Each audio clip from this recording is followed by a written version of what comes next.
Something you might not know about me is that I'm a huge fan of the 90s Mighty Ducks movies. Growing up as a kid, they were like my religion. I watched them all day, every day. By far, my favourite kids' films of all time. So you can imagine how excited I was when Disney Plus announced that they were doing a brand new Mighty Ducks series, The Game Changers, and I'm loving it so far. The last episode is the end of this week. I can't wait for it. But that dropping on Disney Plus also got me thinking about those old movies again, and I went back and I revisited them recently. And then I also thought, I've not done a video interview on Slimehouse for a while. I've not done a podcast or any kind of guest interview or anything like that. So why not try and combine both those things and get a guest from the Mighty Ducks on Slimehouse? And today's that day. I'm so excited to do this today. I'm going to be speaking with Justin Wong, who played Kenny Wu in the Mighty Ducks movies. We've got an actual Mighty Ducks team member on the show today. So, as you can imagine, I'm in full fanboy mode right now. This is like a dream come true for me. I think it's crazy that we've been able to facilitate this.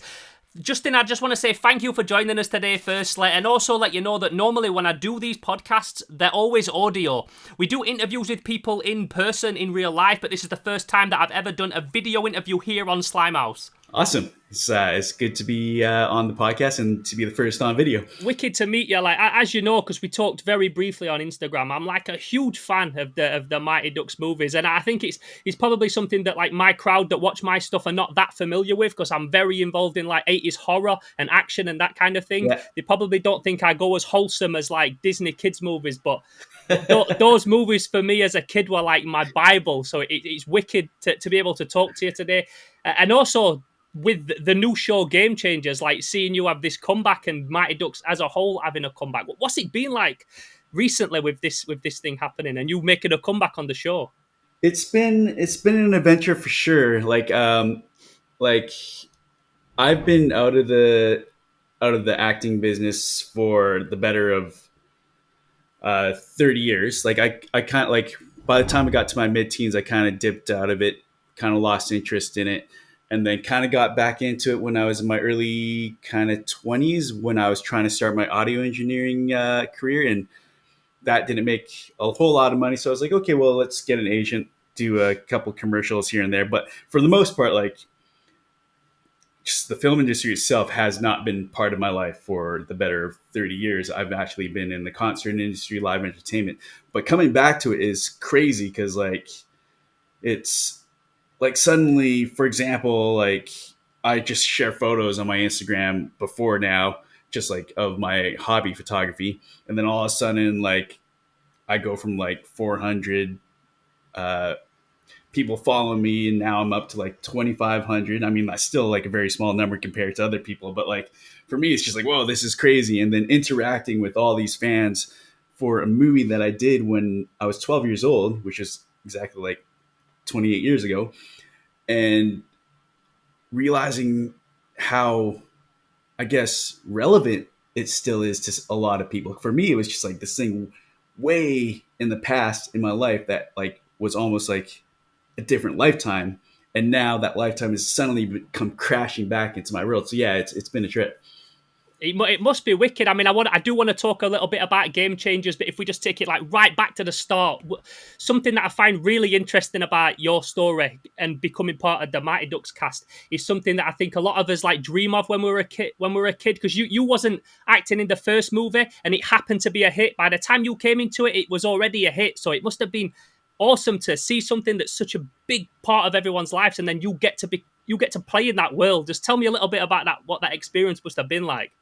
Yeah, I mean, I remember going with like my best friend when I was, I guess I must have been 10 or 11, going to the movie to actually see Mighty Ducks. And because like obviously being in Canada, any hockey movie that comes out is interesting. And so I saw that, and then so my mom actually just told me the real story. I've been telling everybody that she somehow found out about this call out for Mighty Ducks. I guess it was kind of like all across North America. They just like called out like to a bunch of agents or something like that. But it was actually, my mom just told me she got told that there was this other show that they were auditioning for. So she's like, okay, she called my agent at the time.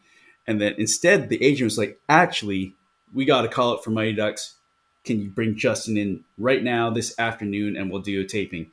And so then I think she pulled me out of school, went to my agent, got the sides and read the lines with I guess we brought in an acting coach and I read the lines with him. And then a few weeks later, next thing I know, I'm getting called down for a screen test. And then just at that screen test, being already a fan of the movie would have been enough for me. Yeah, Because yeah. like basically I'm down there, they build a tiny set. I think it might have been a dorm scene that kind of like got kind of changed in the actual movie. But when I got there, I actually got to do the screen test. Like this is still like part of the audition process. I haven't gotten the part yet. So I got to do the screen test with people like Josh Jackson, Eldon, and all the OG ducks. So like right there, I'm just like, oh my God, there's all these ducks around. Like for me, it was amazing. And then just to hear like I get the phone call a couple of weeks later and my agent says I got the part. I'm going down to LA and Minnesota to film D2. Like I don't even know if I hung up the phone.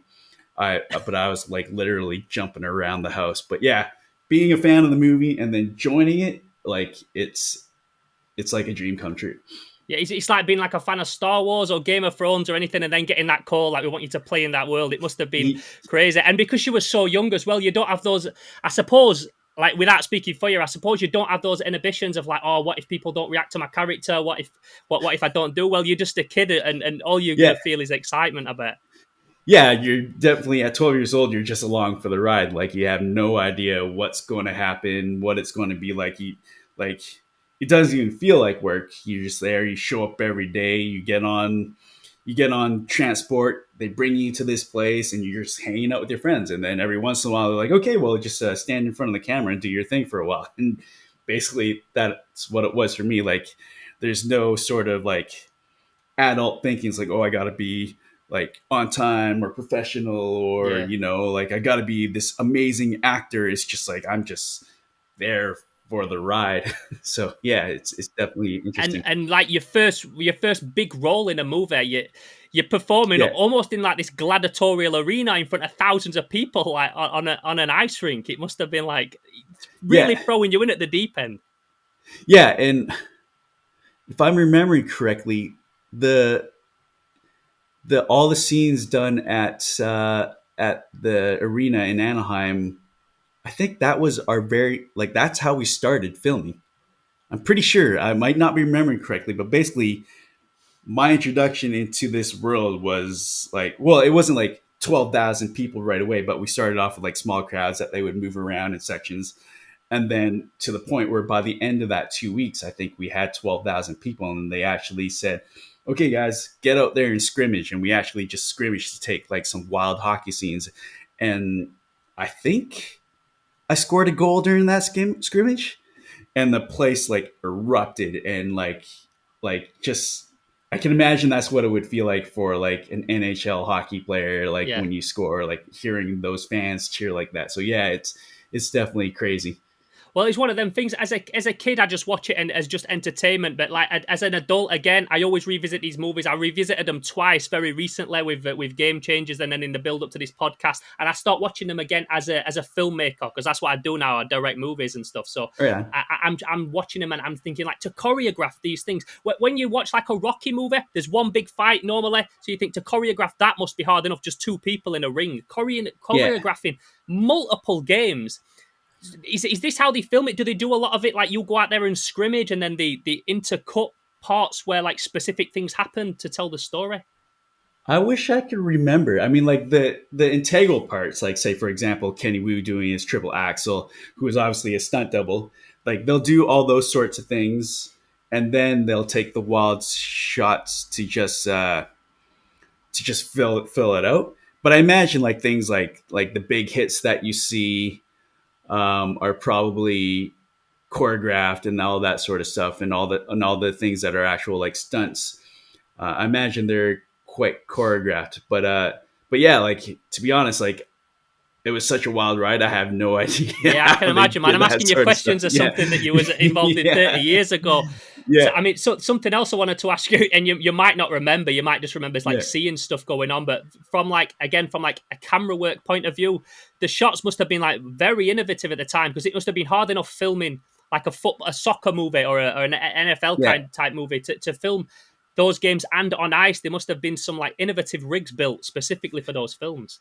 Yeah, I think I remember they had a dolly, and instead of wheels, of course, they would put some sort of hard plastic like skis on them, and they can move that thing around. And I do remember like they do a lot of low shots and that sort of stuff to get that sort of effect. And like the thing that I remember that was really cool is like for Fulton or Russ's shot where you actually follows the puck Yeah, yeah, yeah.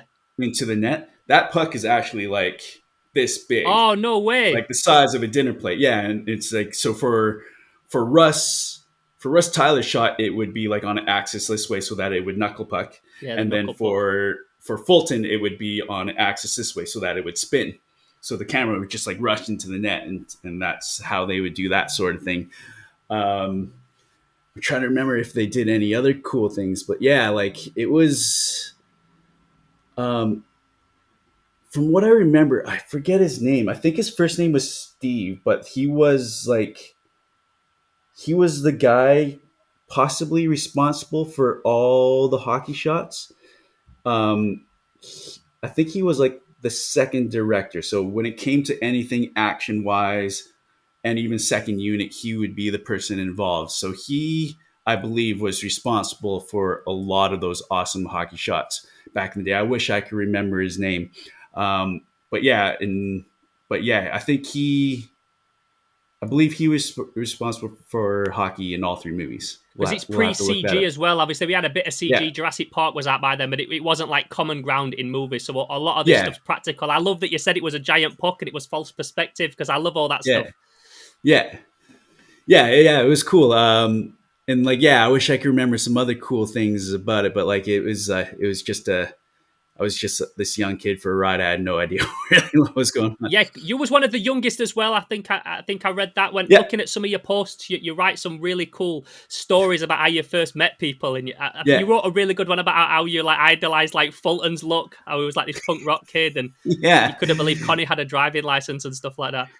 Yeah, like when I was in high school, I had like the ripped shorts. I wore the long johns underneath it, and the big boots and a big chain. And listened to like a lot of punk and stuff like that, with long hair and stuff like that. I went to private school too, so like on the dress down days, they call it, they where we didn't have to wear a Yeah. uniform. Like I'd be wearing that, and they'd be like, "Yeah, you're wearing some interesting clothes there, Justin." It's like, yeah, this is actually how I dress. And what are the things that you took away, like some wicked stuff as well from those movies? Or I think it might be your mom who got that stuff.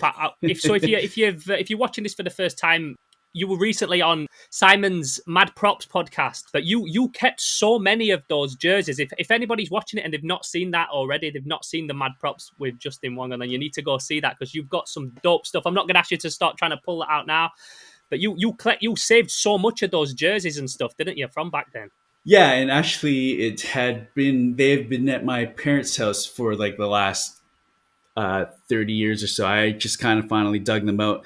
I think I decided to dig them up because a friend that I worked with, uh, we talked jerseys a little bit because I'm a huge Canucks fan, but my entire life I've never actually owned a genuine Canucks jersey. So I Okay. was talking to my buddy who's like he's a jersey collector primarily for the Montreal Canadiens. So I was like asking him advice like should I get this one? Is it worth it? Is it going to be worth something in the future, or should I get like an older one or whatever? But anyways, he just comes up and asks like, well, do you have any like Mighty Ducks jerseys? And he asked about the U.S. Team USA one in particular. And I was like, actually, you know what? I don't even know if I have that one because being from Canada, I guess I felt like somewhat that jersey wasn't as important to me as the actual Yeah. Ducks one.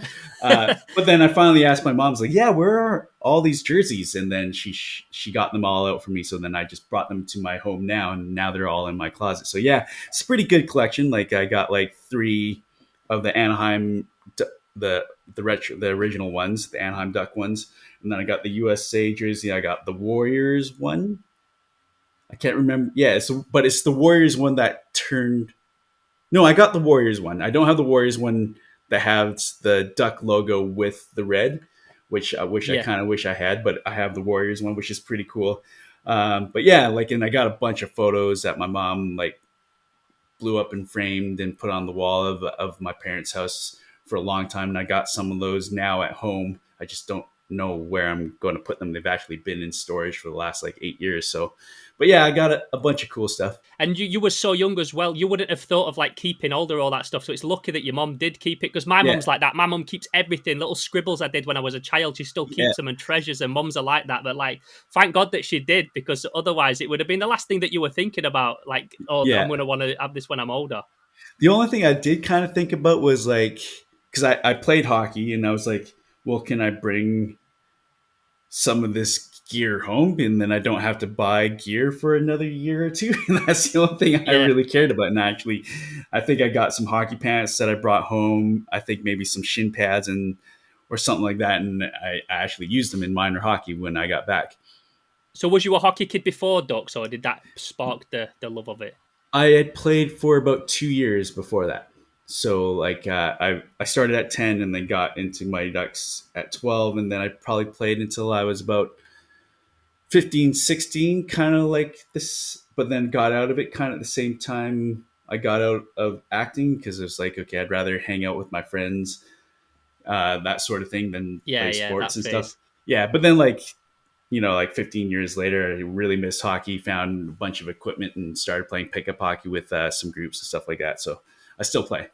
That must be such a dope accolade as well. Like, we've got Kenny Wu on the team. Yeah.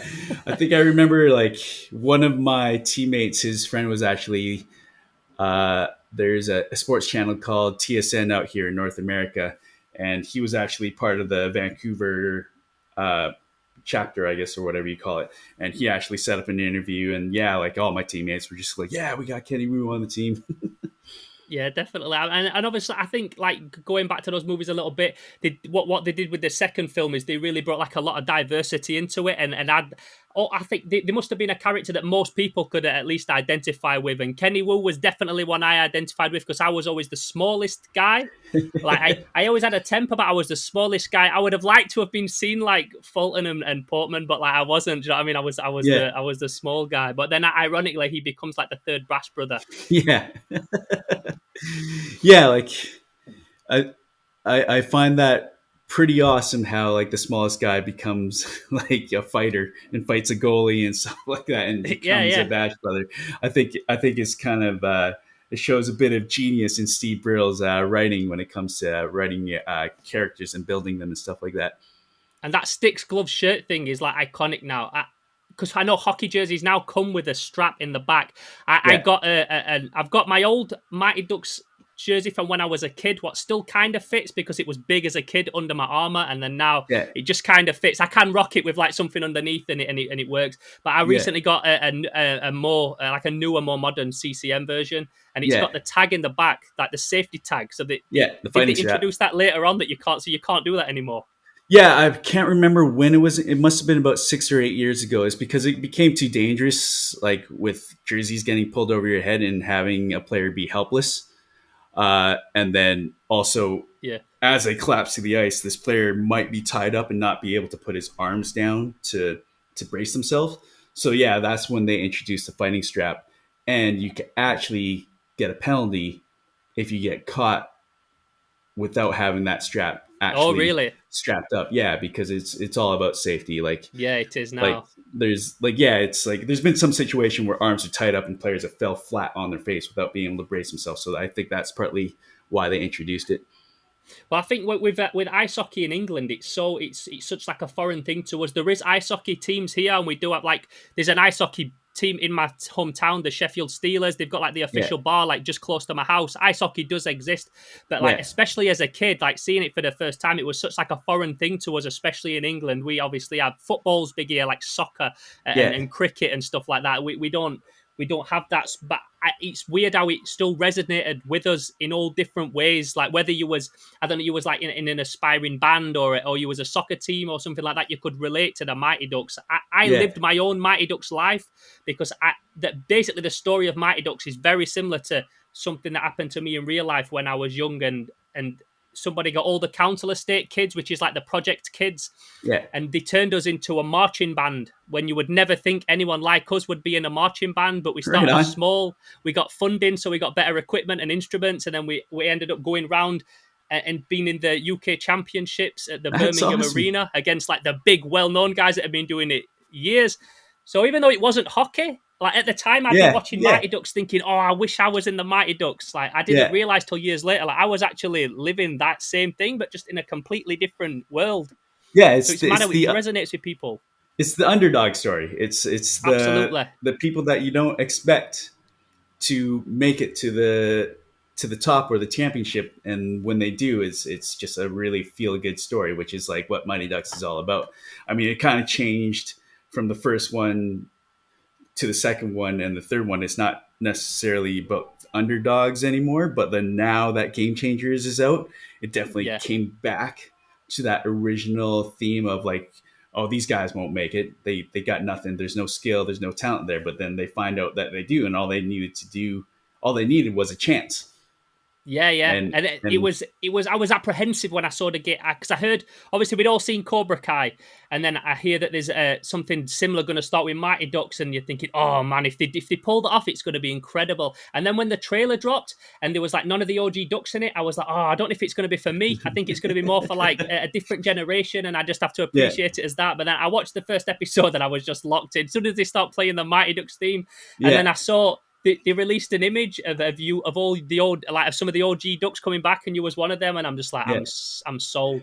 So if we talk a little bit about like your involvement in the new Game Changers, I mean, first of all, if anybody's not seen Game Changers, I really urge everybody to watch it. If you enjoyed the Mighty Ducks films as a kid, like you need to be watching Game Changers. I think because it's on Disney Plus, a lot of like people, if they don't have kids and things like that, they're not as inclined to have a Disney Plus subscription. But like I really urge people to watch it because it's really good. And Bombay's back, the theme music's back. It continues straight after D3, like years later, what happened to the Ducks and all the. There's an episode where we get treated to a bunch of the OG Ducks coming back.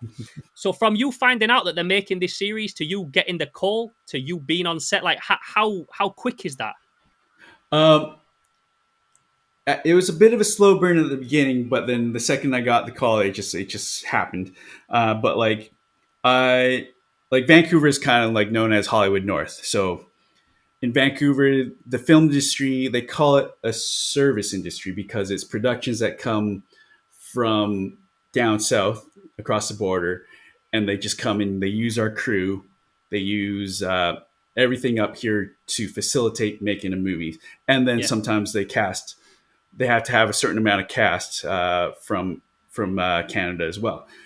So like when in Vancouver, we always hear about, oh yeah, that thing is filming, that series is filming, this show is filming right here. It's usually in the news, and then usually they'll to promote it around the world, that sort of stuff. So like I heard that they were filming it maybe I want to say like late 2019, no, yeah, late 2019 ish.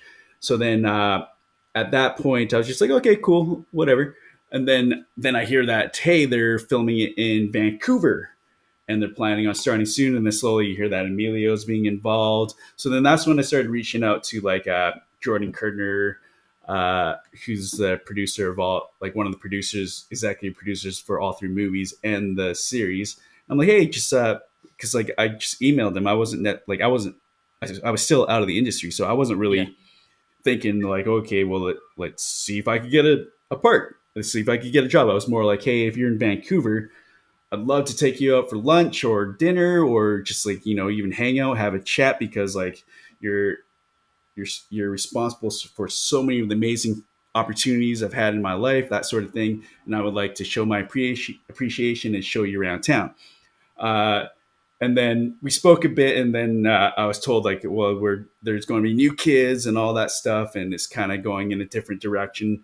And then I kind of then I kind of hear whispers that they are bringing back some OG ducks, and like just don't know which ones. And then while I was like in late September of 2020, I get this call while I'm camping like on a beach in Tofino off the west coast of Vancouver Island, and then yeah, it's them, and they're like, yeah, so we're doing this, we're bringing back a bunch of OG ducks. Are you interested? And I'm like, yes, of course. Um, and I told him yes. And then after that, it was a bit of a stressful weeks thinking like, should I get an agent? What do I do about this? I've never dealt with contracts before. Like I was just 12 years old. My mom Yeah, yeah. dealt with all that stuff. My agent dealt with all that stuff. One of my signing, I got this like 10-page document in front of me that I have to read. And then I was like, okay, you know what? Let's just get an agent, and all that stress was relieved. And so like I think it was a matter of like a month before we started shooting, because mostly probably because of the quarantine that we have in Canada. Like, so everybody entering from outside of Canada has to like quarantine for 14 days. So they find a hotel or wherever somewhere to stay, and they're not allowed to go out into the public. So it was kind of interesting because like Matt and Garrett and Ellen, Vinny and Marguerite were like 15 minutes away from my house, but I couldn't see them. But like all Yeah. we could do was like message each other. I think I dropped off some groceries for Matt and a guitar, that sort of thing. But then yeah, and then the second Matt, I think he was the first one out of quarantine. The second he got out, we went for a drive, that sort of things, kind of hung out, and then everybody got out, and then we actually didn't have much work. We only filmed for 4 days out of the 10 days that they contracted us for. So we just hung out. And I think with that, we got closer to each other than we ever were, because like back then, when you're just hanging out with kids, you get close, you become friends. But like when you hang out as adults, another sort of different type of connection. So Yeah. it feels like for the six of us, we have a slightly different connection than when we did when we were 12 or 16 years old. So like it's pretty cool that we now get to connect as adults in that way. And then filming was great. Like it was interesting. Like uh, it it was a trip because like I do monitors for musicians on stage. So it's usually me making sure that they have everything they need. It's like, okay, you got this instrument in your wedge. You need to hear it louder. Can you hear your voice okay? Blah blah blah. Is something not sounding right to you? I'll sort that out. And then all of a sudden I show up on set and I got this giant trailer. Like I want to say like I don't know, like 200 square feet. It's got a fireplace in it, a TV I never turned on. It's got a fridge with bottled water and a shower and all that sort of stuff. And I only spend like literally 20 minutes of my day in there. Um, and then like on set, it's like, okay, yeah, I'm going to get a water, blah, blah, blah. And then all of a sudden there's someone saying, oh, I'll go get that for you.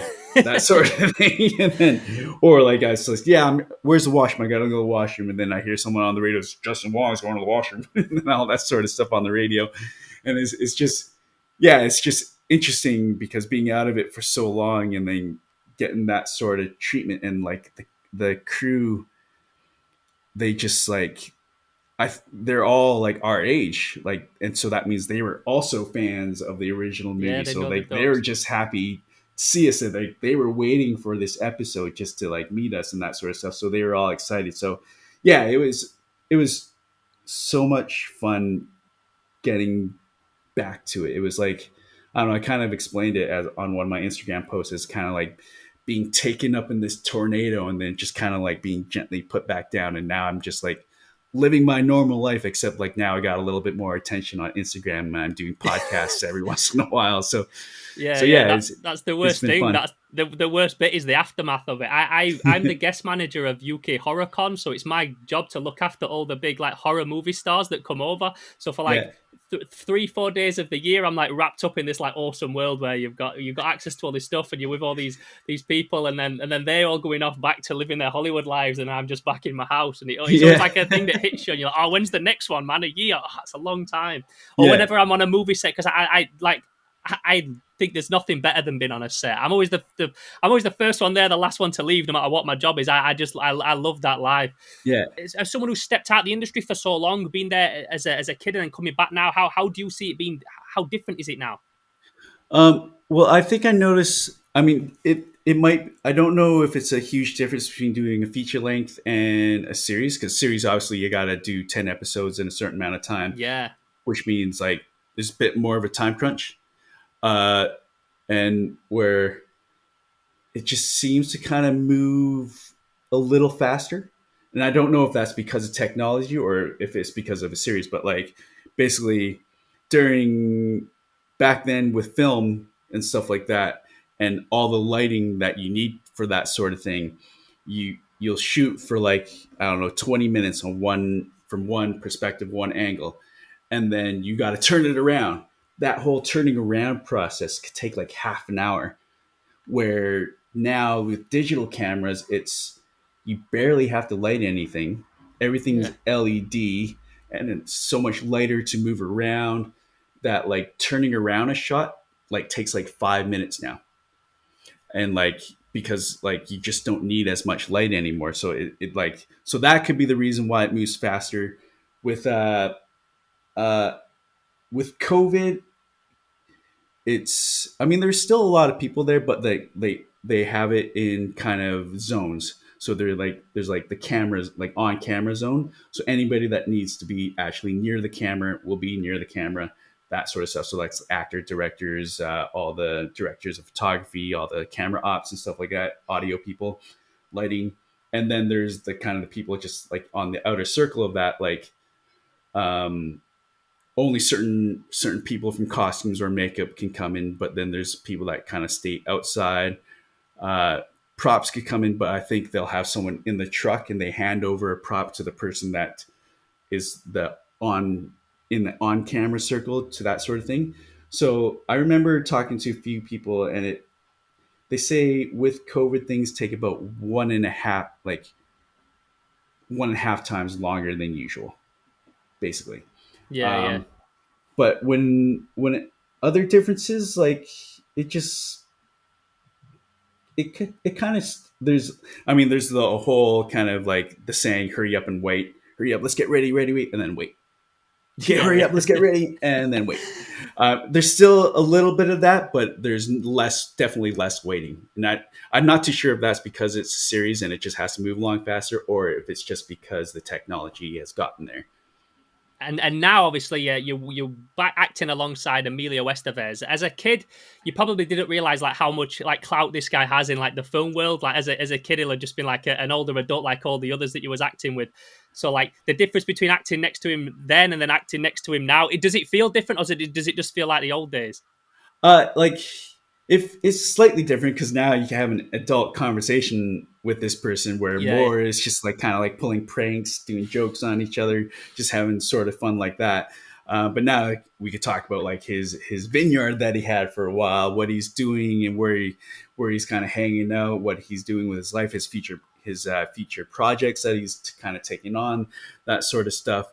And like, yeah, it's kind of cool, like just like connecting with all the other ducks as adults. So yeah, there's like that difference. Like you can actually have like a, a conversation on a different level than just mm, being a 12-year-old kid.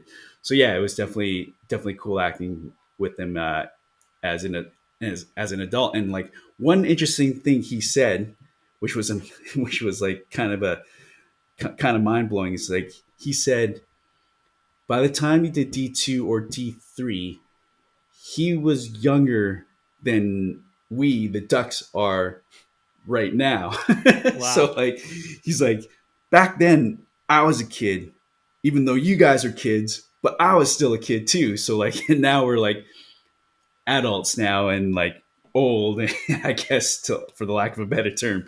So like, yeah, just like kind of like thinking about that. It's like, yeah, he was probably like in his early 30s, and like we're in our Yeah. 40s now. So like, there's like that interesting aspect to everything about our age now and stuff like that. Well, the character of Bombay, I remember it says at the start of number 2, it says Gordon Bombay, age 28. And it talks Yeah, about, so he's I know he's probably a little bit older, but the character was at least 28 in yeah, the start of D2. And like acting next to him as a kid, like as again, you know he's a well known actor. You've seen him in Ducks 1, and so you know what he's about. But yeah. acting next to him as an adult, does he give off some kind of vibe? It must like feel like an honor just to be in a scene with him.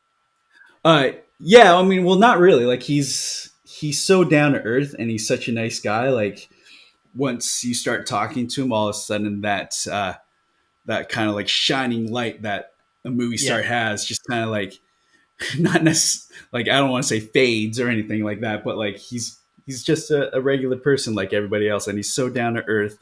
Um, like, he's so professional. Like, I think, like, he's never like, hiding. He's always there on set. He always wants to help. I remember we had to move some tables around in that pizza parlor scene, and like Mila was like right away, like, I want to help move this table. And like Steve's like, no, no, no, don't. Like, COVID, just don't touch anything. I know you really want to help, but let's let the people that are meant to touch things, and you stay safe and that sort of thing. But that's just like the type of person he is. He just loves being on set. He wants to help out in every aspect of it and be a part of everything. So like, yeah, he's that type of person.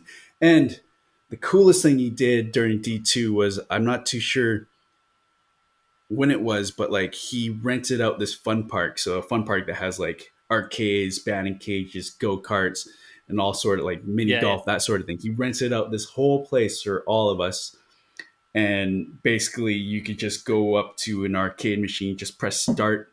You don't have to put any quarters in. Same thing with the batting cage. You just got to press start and balls come flying at you.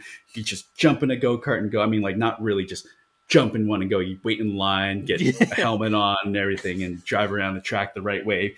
But yeah, like that, like that's the type of person he is. He's just like really awesome. And like every other person during like part of those movies and the series will, I guarantee you, will say the same thing. That's awesome, man. Because you hear so many stories about people that's worked on like series and stuff with like a big name actor, and they're like, yeah, do you know what? Like they spent most of the time in the trailer. We never really. I only interacted with them when we acted in a scene, and they felt very Yeah, distant. And I think that's probably a testimony to him just being that kind of person. But then also because he's gone off and worked in indie film, and when you work in indie yeah, film, you just absorb a different type of mentality. yeah, exactly.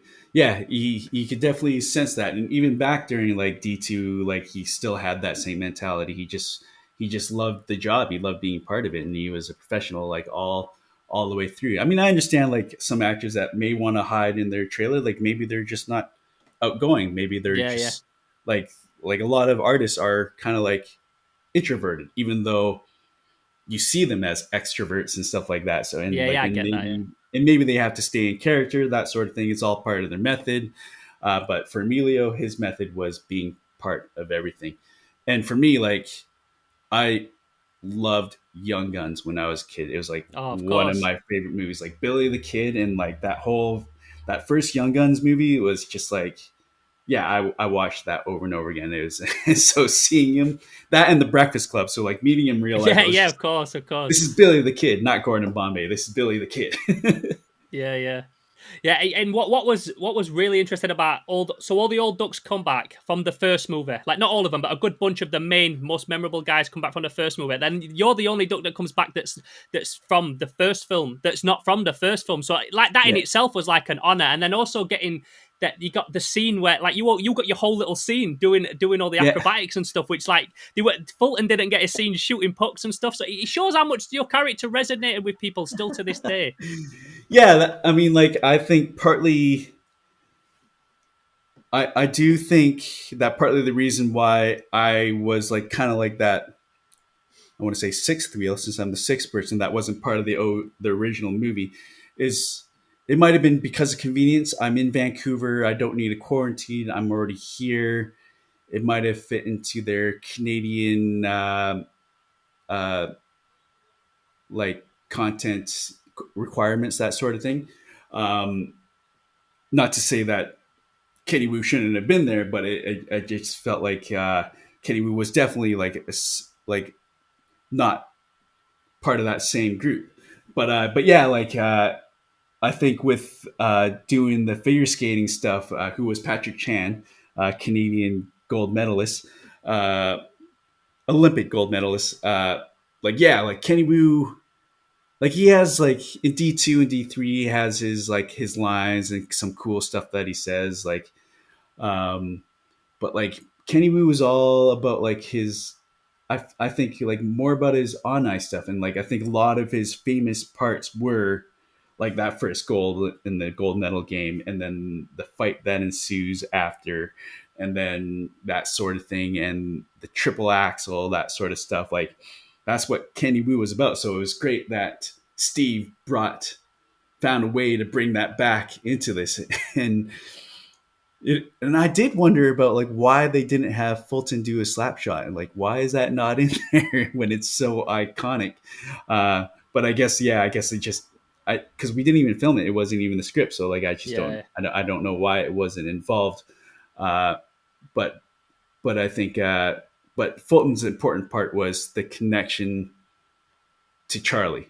Fulton's the one that talks to Charlie and tells Bombay that Charlie's disappointed in his behavior and that Mm. sort of thing. So like Fulton's definitely got his important part to it because Oh, even absolutely. Yeah. yeah, because like even I think even like maybe in the third or movie, like it is Fulton and Charlie that get together before rounding up all the other ducks. So it kind of seems like they're those characters are really close.